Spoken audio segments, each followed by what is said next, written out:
wrong, even though we fail.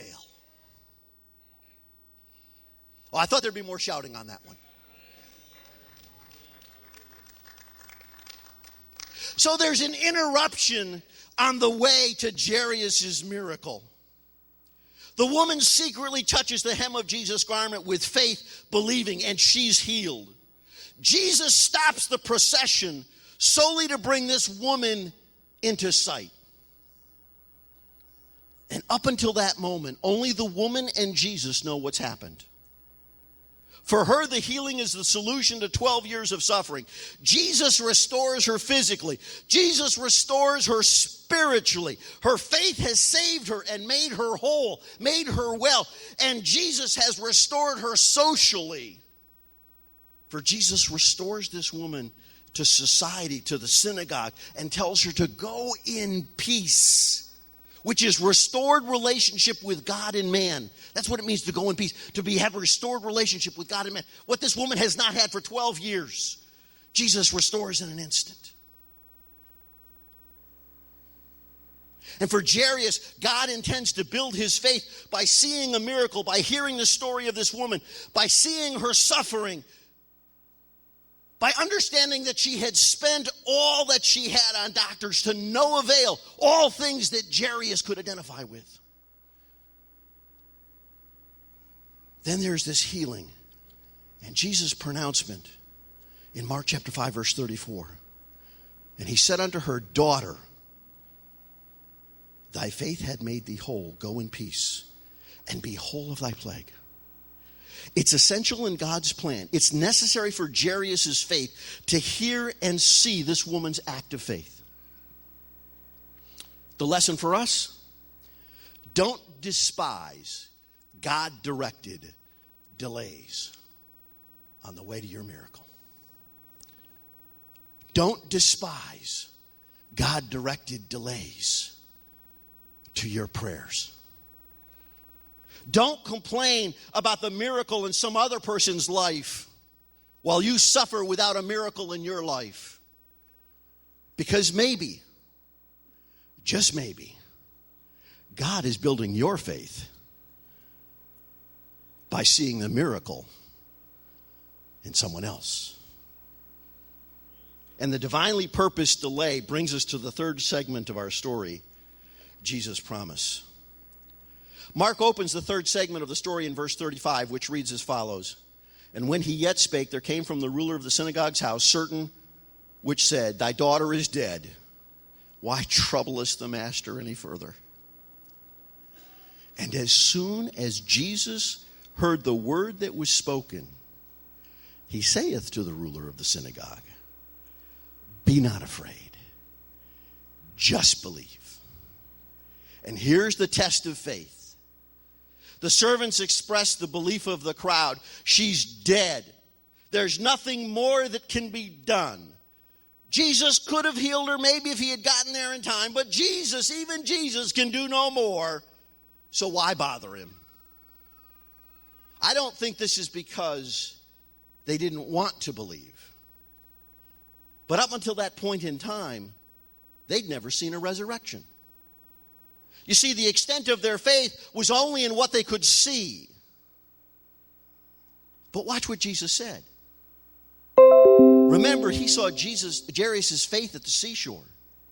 So Jesus declares to Jairus, don't be afraid. Don't be alarmed. Don't be frightened by this news.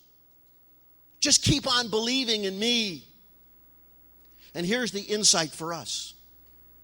Notice that Jesus did not say, don't doubt. He said, don't fear. Doubt is not the opposite of faith. Fear is the opposite of faith. Fear that God cannot, or that God may not, or that maybe he won't answer my prayer. That's what defeats our faith. God is not worried about your doubts. He's more than able to persuade you of who he is and what he can do. But when you fear, when you're frightened, that's when you stop believing. And that's when Jesus cannot do. What Jesus says is not just believe. That is not just start believing now. Jesus says, believe like you believed when you first came to me, and keep on believing in me. And then Jesus does something very odd, but it has great spiritual significance. In verse 37, Jesus permitted no one from the crowd to follow him, not even his disciples, except Peter, James, and John. You see, he left all of those who could only walk by the faith of what they could see to stay behind.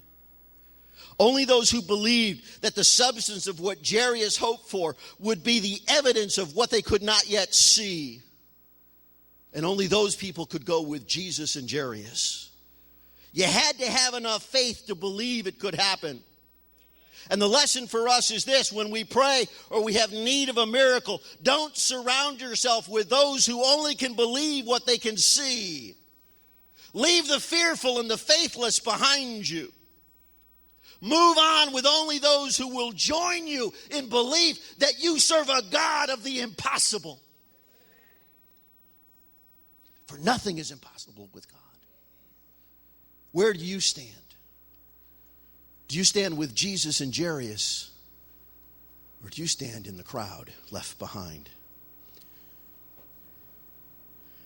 And in the closing verses of this chapter, and I will really, really hurry, Mark reveals the final segment of this story: Jesus' provision. Jesus comes to Jairus' house, and already the professional mourners have showed up. They're weeping and they're wailing and they're making a great fuss, as they're paid to do. It was common in that day for well-to-do Jews to hire mourners to show their great sorrow to the community. It became a status symbol of your riches. The more mourners you had, well, the more affluent you were. And clearly Jairus had nothing to do with this, because he had been with Jesus all morning. Obviously, some of these relatives had gone out and hired these people and brought them to the house. Immediately, Jesus addresses the mourners, and he reveals a new understanding about death. The damsel is not dead, Jesus said. She's just sleeping. Now, Jesus knew the girl was physically dead, but he was trying to make a point. When Jesus is in the house, death is like sleep. It's not final. It's not insurmountable. When we lay down and take a nap, our spouses don't pick up the phone, dial 911, and go into a panic, because they know we're just sleeping. They know we're going to wake up in just a little while. Jesus wants us to know that this little girl's death is nothing more than sleep. Of course, this upsets the professional mourners. First, they're likely not to get paid if the girl's just asleep and not dead. But they also know the truth. The girl's dead. So they laugh Jesus to scorn. They have no faith. They're not there to believe Jesus. They've rejected the possibility that Jesus could perform the miraculous and raise this girl from the dead, just like waking a child from sleep. They didn't come to the house for a miracle. They came to the house to mourn. And I got to ask you this morning, what'd you come to this house for? Did you come for a miracle?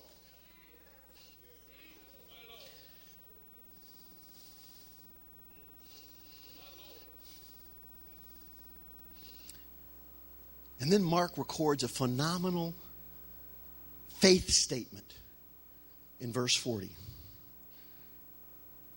But when he